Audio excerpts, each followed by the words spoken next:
I've taken photos sort of as a hobby since I was young. As a kid, I was torn between art and science. I did a PhD in conservation biology. So I became a conservationist first, and that took me to these incredible places, the rainforests, the savannas, to work with wildlife. And that was sort of my vehicle for indulging my photography and bringing back images of these species in these places. I work as communications director for a non-profit called Global Wildlife Conservation, which protects endangered species and wild lands around the world. So I try to, as much as I can, marry my photography and the storytelling with conservation objectives to try and actually move the needle on protecting these species. In recent years and decades, there's been an incredible increase in this sort of awareness of the general public about endangered species and this current extinction crisis that we're going through. And I think photos and visual stories have an enormous role to play in that. The whole idea behind National Geographic is to inspire and educate, and they do that through very powerful visual storytelling. You think of National Geographic, you think of the photographs. And I think a single photograph can have an enormous impact on people. When I'm shooting, it's trying to translate this personal experience, this moment, into something with universal resonance. And I think being here and seeing them on the wall and seeing people's reactions to them is really rewarding, because you realize that you can share that moment. And when you see them on this scale, and it's almost like you could walk into that scene. And that's really incredible for me, to have other people feel that they're there. And someone pointed out today at the gallery that a lot of my images have an animal that is making contact with you in the image. Even if it's not all of them are, but you have that sort of, that animal that catches your gaze, and you find you're staring straight at it. In recent years, rhinos have been subject to an incredible spike in poaching. And the horn of the rhino is the most valuable substance on Earth. It's worth its weight in gold or more. And as they get poached and rarer, the value of the horn only rises. So I think it's really important to capture this moment in time where you have these rhinos with these incredible horns, because in 10, 20 years, this may be a rare thing to see. Southern white rhino is actually something of a conservation success.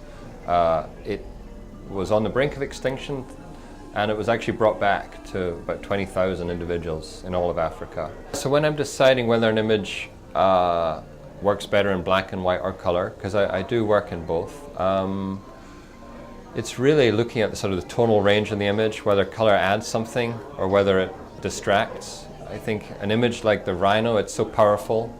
You just have that detail, that granular sort of detail. You don't need color there, and a rhino is gray.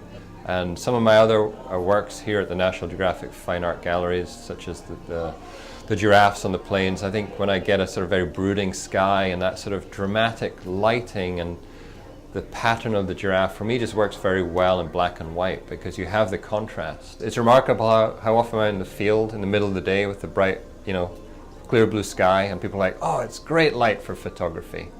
But for me, the most interesting light is at the edges of the day. It's when you really have to push your gear to its limits, when you have the last vestiges of light, or the right before the sun comes up, and you get this magical soft light.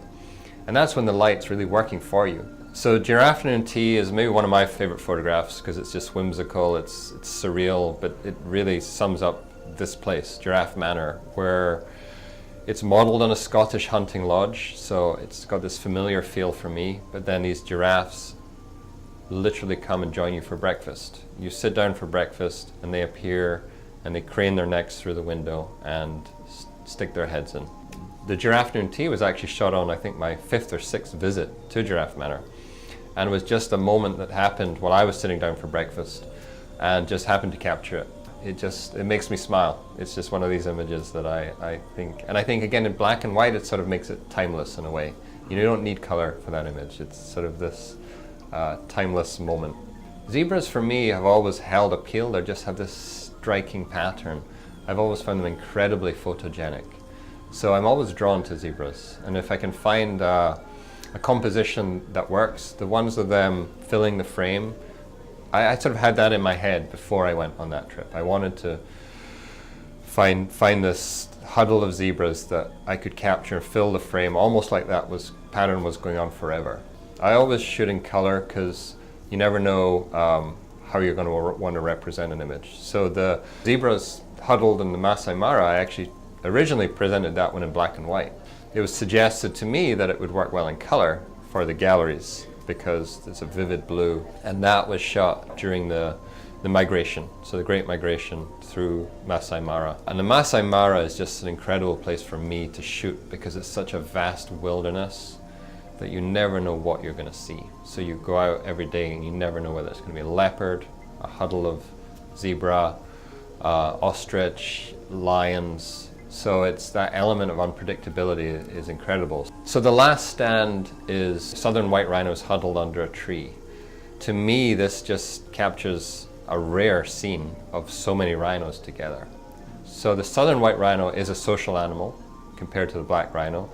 So you do get these huddles of females with calves. To see so many rhino together in one place is something that I'm not sure my son will have a chance to see, as sad as it is to say.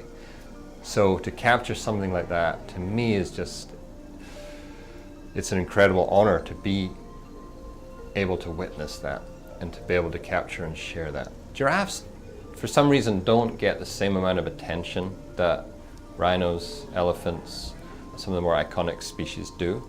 They slipped onto the endangered species list in 2016. There's less than 100,000 of them in the wild. They were just split into 4 species instead of 1, so each species is actually even more threatened than we thought. We have to keep our eye on the ball of these species that are slipping onto the endangered species list, that aren't getting the attention they deserve. And I hope through photographs we can convey the sort of majesty of these creatures and these wild landscapes to bring awareness to this and to take action to protect these species while we still do have time. You know, we don't want it to get to a point where we're scrambling to save the last individuals. You know, I want to be able to take my son to experience these places, these species, and I want to hand over to him, you know, a world that's as good or better than the one I inherited.